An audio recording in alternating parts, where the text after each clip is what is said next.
Hi all, afternoon.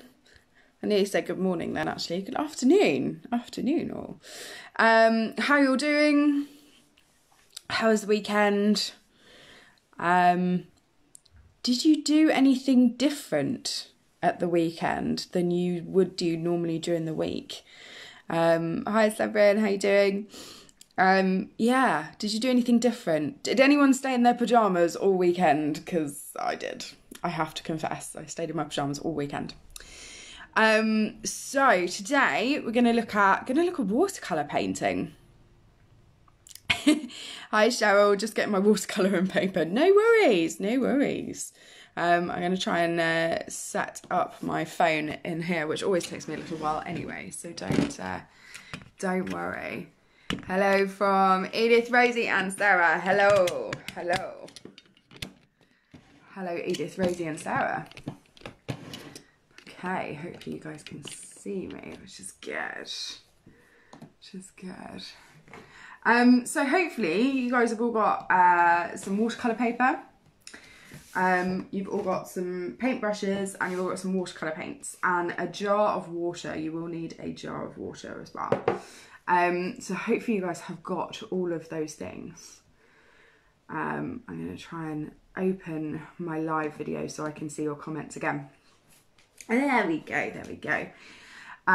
What's Stitch doing? Stitch has been watching rather too much Harry Potter this weekend. So he's got an Ollivander's wand and Hedwig to accompany him. So he's got a wand from Ollivander's. So that's what Stitch is doing today, for those that are watching Stitch. Hello Zoe, how you doing? How you doing? Stitch is, yes, lots of Harry Potter. Stitch's friend is Hedwig. So watercolour paper. Watercolour paper is something that's been pressed in lots of different layers, so it's very absorbent. And you can either get cold pressed or hot press. I wouldn't worry too much about that. But you can also use just really thick cartridge paper. It doesn't quite sink in as well and it sort of sits on the top a little bit. So you can use that as well. Hot press, cold press, I don't personally worry about the difference. I don't see much of a difference. I'm sure somebody else will correct me. But we're going to go for portrait this time because today, hello Sue. Today we are going to be doing a sunset. So we're going to be looking at blending with our watercolour paints. So I want you to see if you've got a nice kind of biggish brush. Don't worry if you haven't, it will just take you a little bit longer, so don't worry. So the key to watercolours is you need to add water, funnily enough. So this is my very, very old watercolour set. So you'll have, well, some of you might have watercolour tubes actually. If you have watercolour tubes, they're kind of a liquid form of these. You still need to add water. So make sure you've got a nice jar of water with you. Let me lower you down so that you guys can see what I'm doing on the paper. There we go, you can just about see, so you can see me as well. Right, so I'm going to go portrait so that we can get in as many different colours as possible.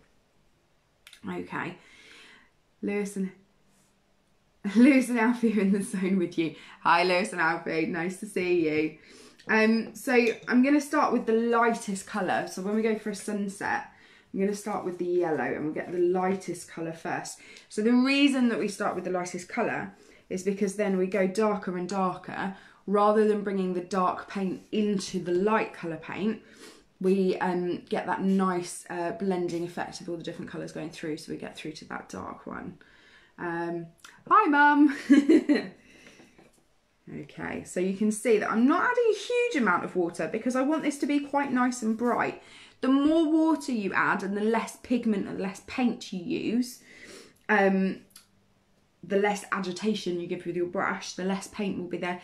The lighter the colour, so you won't get that nice bold bright colours. So I'm going to go, and I'm going to go all the way to the edge with this one. So I'm going to flick it on the edge. Hopefully you've got tablecloths down, and watercolours come off tables anyway, don't worry too much about it. Okay, so I'm going to blend those up. And then I'm going to add in a really nice, in fact I might bring that a bit lower. So we're going to put Silhouettes on top of this. And the other reason why I'm not adding much water is so that it will dry a lot quicker so that we can get that silhouette on the top.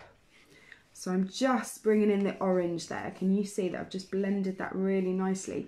I'm just going over it with the brush. Now the thing about watercolour paper, as opposed to using normal paper, is that you can go over it quite a few times without that the paper disintegrating in the water. Okay, so I'm going to add some more orange going up here. Let's get some more vibrant colours going.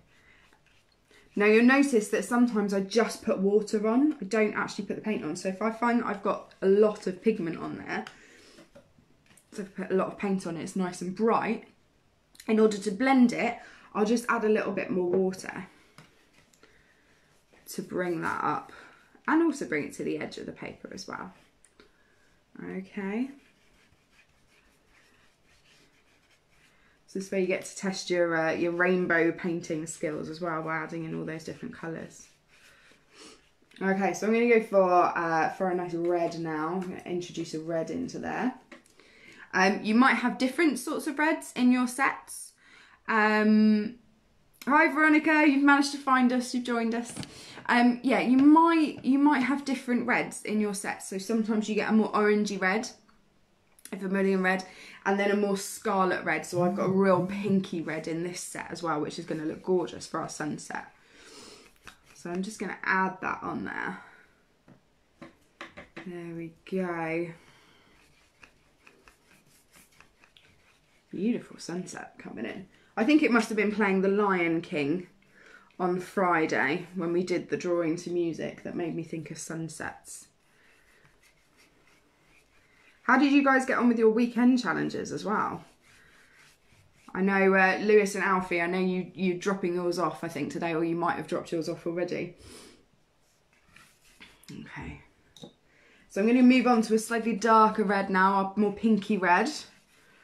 I'm going to bring that in. Oh, I need a little bit more pigment. So can you see that it's quite light at the top there? So I'm just going to add some more pigment just to make that a little bit darker.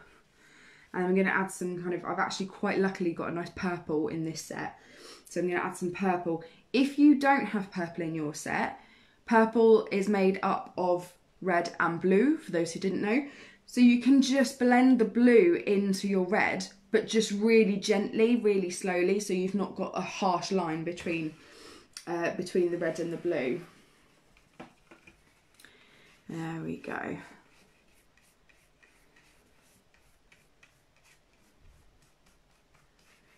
There we go. We forgot. Rosie, what did you forget? What did you forget in your paints? There we go. So I'm going to move on to that nice purple now. And I'll probably get quite a lot more pigment on there because it's quite a nice colour. Oh, you see where I put my fingers in that? There we go. And then I might just finish off with a really nice deep blue, I think, in the end there. And I am just going to rinse my brush and go back to that red where I put my fingers in it. There we go. Blend that into the orange nicely. And a blue on the end. So you can get some really nice blending effects with that. If it's not blending and you find you've got harsh edge, I quite like the contrast sometimes. So with this one, I don't know if you can see that, but there's like quite a deep yellowy orange line going through it there, and there will be with that red as well. I actually quite like that you've got that kind of striation, because you're never going to get like a perfect sky, are you, where it's completely and utterly clear. There'll always be different slightly different shades coming through, different colours coming through. So that's what we're going to do with this one, is I'm just actually going to leave it there. But if you would like a more perfect sky, then please, by all means, just add a little bit of water in, and continue to kind of blend that through. with your brush, and that will just give you a nice cleaner blend. There we go. How's that? Nice blended sunset. So hopefully you guys have got the same. With for anyone that's got watercolour pencils, very, very similar way of working is that you blend over the top of each other when you're actually colouring in with them. And then with the water, again, you go from light to dark, which just saves your blue suddenly dragging into your yellow, and then you end up with a green sky, which isn't always what you want. So, Silhouettes, that's what I'm going to put on top. It is entirely up to... Oh, you forgot the challenge, Rosie. You forgot the challenge. No worries. Do not worry at all. If you can, do a thank you for all of the nurses at Tunbridge Wells Hospital. Post them to Arty Farty Retreat, but don't worry if you haven't done it yet. It'll be later in the week that I go to the studio to pick them up anyway. Don't worry. So Silhouettes. I'm going to put a nice silhouette over the top of this. I've got a bit of a thing about trees and silhouettes, so I'm going to put a tree over this. It's entirely up to you what you want to do. It might be a town. It might be a townscape that goes over the top. It's entirely up to you guys. So I'm going to lower this down just a little bit again so you guys can see what I'm doing. Now, I haven't got a black in this set, but what I do have is a very dark brown. So I am going to use that, and I'm going to use a thinner paintbrush for this, just to get my my outline of this silhouette. So I'm going to come up here, and my tree is going to come across here, I feel. So I'm just very, very gently sketching out where I feel this tree is going to go. As I say, you might want to do a cityscape along the bottom and leave all that nice big beautiful sky. It's entirely up to you what you want to do. Now, for anyone that is doing trees, just remember when you do branches, obviously there's lots of branches that come off branches and come off branches. So they get thicker the closer to the tree they are. So the further away they are, the thinner they get. And you can get some nice flicks with a really nice small thin paintbrush, but the closer to the tree they are, the thicker they're going to get. Okay, so I'm going to do a couple here on here so that you get the idea. You could even do little silhouettes of birds coming off of here. I might do actually a little swing coming off of here. I might put something on there after I've finished speaking to you guys. I'll put something on our swing. I'm going to make the edges jaggedy with my brush, so I don't know if you can see that. So where I've just pulled the paint across, it's just giving that jaggedy edge, which you quite often get with like wooden planks and things. You get those kind of jaggedy edges where you get splinters on your bottom when you sit on the swing. Okay, so you guys kind of get the point. You can see the point. Cheryl, me too. I love tree silhouettes. Yeah, we know. Cheryl does a lot of tree silhouettes in there at Arty Farty Retreat, but they are stunning. They are stunning. Now, along the bottom, you've got all this kind of big blank space. Now, if you don't want to put anything there, you could just cut that bit off. Like I was saying last week, you know, it's artist's prerogative to do that. So you can just cut that bit off. If you wanted to do, obviously if you're doing a cityscape, most of that will be blocked in anyway. And you can actually leave some gaps in the cityscape for windows, for the light coming through the windows. But if you wanted kind of like a hills or grass or things like that on the bottom, so I'm gonna, yeah, probably come up here maybe. And bring this tree up. So this is all going to be coloured in so that we've got a nice big silhouette there. But to get your grass, literally just flick away. You can get some thin ones and some thick ones, different lengths. Make sure it's quite kind of random. They can cross over each other. If you're doing a more kind of like a pond or somewhere near a pond, you could do kind of reeds, which look like this. They've got a kind of blob on the top. And then you can flick some kind of long bits of grass around them.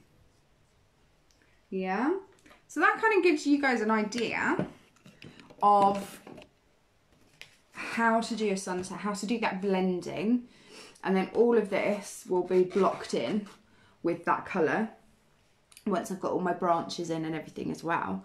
I tend to like naked trees that don't have any leaves or anything on them, but if you wanted to kind of put leaves on them, you can. We're actually going to do later on in the week, one of my watercolour sessions will be about trees and different types of trees. There's one in particular, it's kind of a nice multicolour tree that's gorgeous. So let me know what kinds of things you're doing for your silhouettes. Are you doing cityscapes? Are you doing trees? Have you added a swing? If you added any bird silhouettes in there, let me know. I will finish this so that you guys can see what I've been up to. If you are doing trees, as I say, don't forget that they get finer and finer the smaller the twig and the further away from the tree trunk that they are. So you could sit there for hours doing this, adding like loads and loads and loads of branches. Have a think about how you want the ground to be. As I say, if you've got townscapes, you could include little windows that that you haven't painted over, so you see that skyscape behind it as well. What else? I think that's kind of it. It's about that blending. You can see that on the edges, can you see that some of mine have got a few gaps? So I might just go over that with a little bit of water. Just agitate that paint a little bit. If I need to add in some pigment, I will. But mostly, I'm quite happy with that sky. I'm quite happy with that sky. I also love it when this happens and you get completely random effects that you weren't looking for, especially in skies. If you didn't like that, if you didn't want any of this kind of happening, those hard lines, again, just go over it with a little bit of water and the brush and just agitate it slightly to just soften those lines out. Do you colour in the bit that should be black? Yes, so all of this, so I will do the other side of my trunk, and all of this at the bottom, I would be colouring in, yeah. So all of that I will go over with, I haven't got a black, but I've got a dark brown, so all of that I will go over with it. Yeah, so it really is like a silhouette. And like almost like you've cut it out of kind of black paper, what have you, and stuck it on the top, which is also a really good cheats way of doing it. This time we're going to use the paints. I think that's it. I don't think I have anything else to tell you with those guys. Does anyone else have any questions? Please do comment them. As I say, use a little amount of water if you can, especially for when you come to do the black or the brown with your silhouette, because you get a real deep, thick pigment then, so you can it'll really stand out against that gorgeous background that you've done. Don't forget to send those weekend challenges. If you have done them, send them on to Arty Farty Retreat and Studio. My post about the weekend challenge on Friday has got all the address and everything on. So if you're going for a walk, drop it through the letterbox or post it.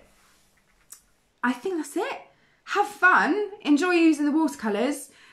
Tomorrow we'll be using exactly the same stuff. So a piece of watercolour paper, a couple of brushes, jar of water and your watercolour paints. We'll be using exactly the same, and tomorrow we're going to do a fun little bird, but using a watercolour technique, which is dropping the pigment into water, into the wet.